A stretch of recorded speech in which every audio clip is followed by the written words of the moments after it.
Alright, Mopar people, I want to do a real quick video. It'll probably help anybody out on, they want to do an engine swap and they think to themselves, alright, I can get this motor for 500 bucks, like I just got that Magnum, and I'm going to just throw that in the trunk, and it's not going to cost me very much. It'll just be, you know, whatever the cost of the engine is, you just swap it right in and go. But to do it the right way, even if you got a used engine, you're gonna need some other stuff. So I was just making this real quick, show you what that other stuff is. Y'all see the Apache in the background. I'll show you everything that I bought for it and what I recommend personally on what you should get when you do your engine swap. Right, so here's our engine. That's just a 350, but basically, notice there's a new clutch and pressure plate. You can have your old one, your old pressure plate resurfaced if you got a clutch car or whatever. Sometimes it's cheaper to just buy one. I think this one was only 80 bucks or something at O'Reilly's. Same thing with the clutch. The clutch kit came with the clutch disc itself. Then the throwout bearing, also the pilot bushing. That's all the way in there. You can see it. So I would replace all those if you got a clutch car. If you got an automatic, you may consider a new converter. If your other one's fine, you may can run it for a little while longer. PCV, got a new PCV on here. They go bad. I would buy one.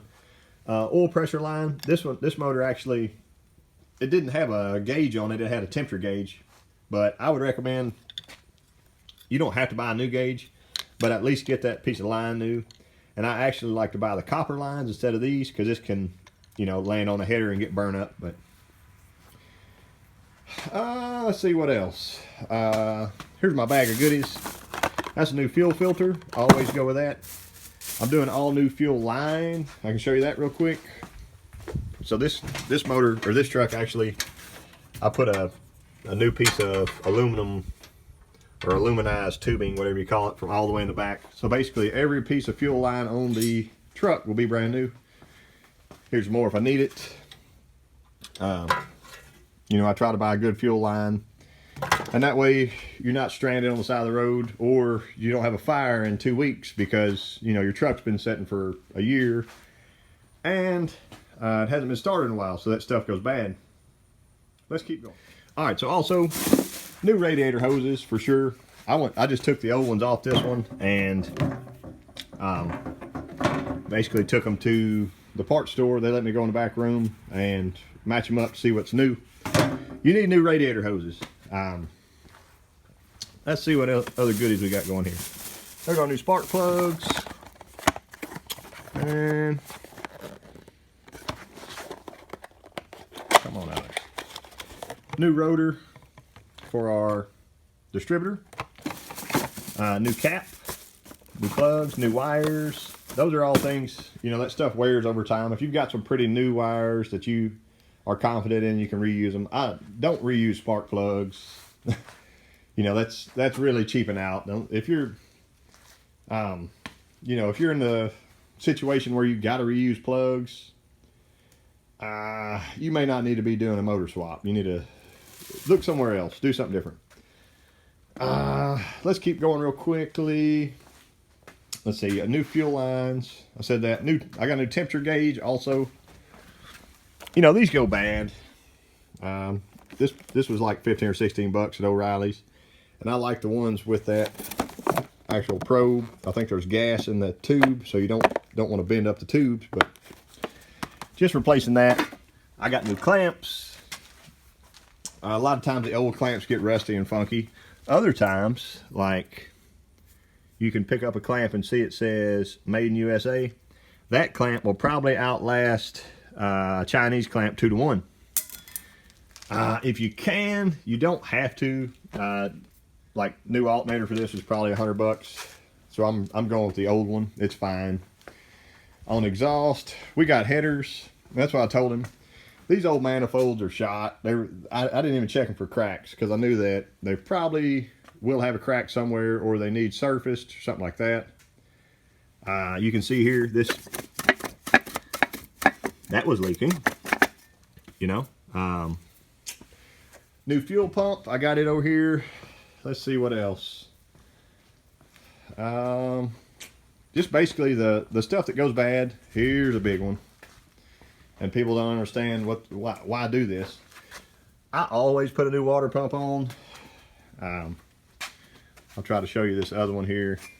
Like, look at the rust that's accumulated on that pipe right there. Like, you know, if it's rusted on the outside, it's definitely rusted inside.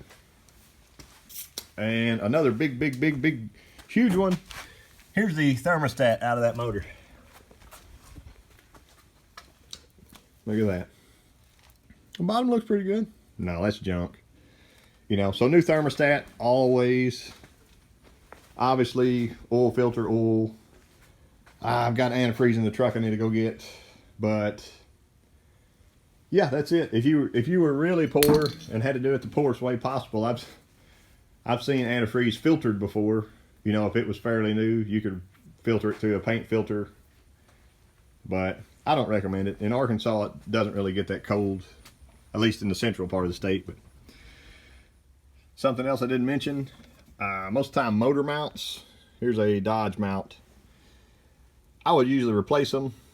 I think this was actually off the red sled. But yeah, that dude's pretty torn. I can show you this Chevrolet mount. And I'm actually going to update this. But here's that mount. You can see how blown away. Let's see if I can, you know, you can pull rubber chunks off of it. It's a little loose. This one actually needs tightened up, but replacing those rubber bushings is good. You know, even if you can do a transmission mount, which I don't have this trans out, but if I did, I would do a new trans mount. They're another 15 bucks, but it keeps you from having to chase rabbits later and figure out what's wrong with your stuff. So everything else, check all your wires. Like, I got to replace that dude. It looks like you know, a fire waiting to happen. So replace any wires that need it. If y'all can think of something else, leave it in the comments. I just wanted to try to do one here to help everybody out. So if you're, you know, thinking about doing that motor swap, I would go ahead and budget probably an extra $200 to $300. Be sure you got everything you need that's new. I guess that's about it. I wanted to try to, you know, a lot of people don't realize that, and maybe they haven't swapped a motor or whatever, but just kind of have that in mind whenever you go for your project. Thank y'all for watching, and I will see you next time.